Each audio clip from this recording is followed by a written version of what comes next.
Hello HFC, my name is Trevor Bonsell. I'm an elder here at church, and I would like to read to you from the book of Micah, chapter 5, verses 2 through 5. But you, O Bethlehem Ephrathah, who are too little to be among the clans of Judah, from you shall come forth for me one who is to be ruler in Israel, whose coming forth is from of old, from ancient days. Therefore he shall give them up until the time when she who is in labor has given birth. Then the rest of his brothers shall return to the people of Israel. And he shall stand and shepherd his flock in the strength of the Lord, in the majesty of the name of the Lord his God. And they shall dwell secure, for now he shall be great to the ends of the earth, and he shall be their peace.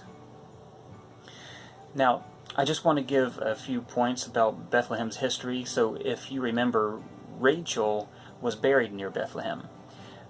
She was buried after giving birth to Benjamin. Now, she named Benjamin Benoni, which means son of my sorrow.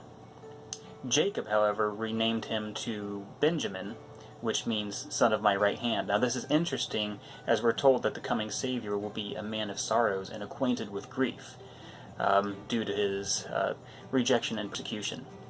But then, Jesus, after his death, burial, and resurrection, will ascend to heaven and be seated at the right hand of God.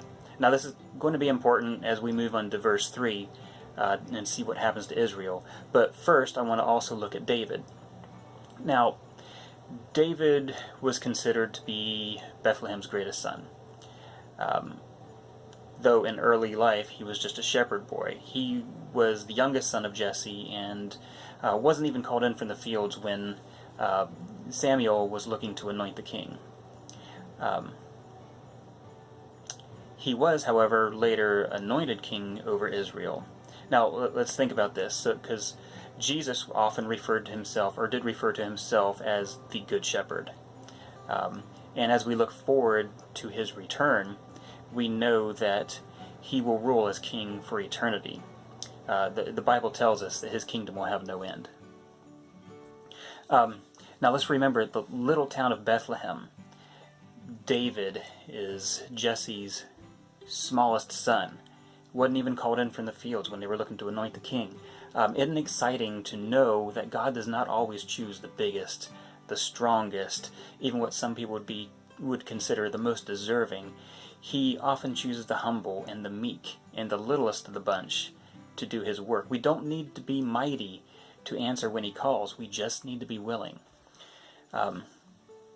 Now, moving on, we're given some insight into who is coming.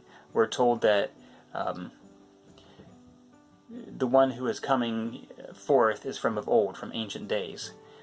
This tells us that this will be Jesus. He is eternal. Jesus always was, and he always will be, as he is God incarnate.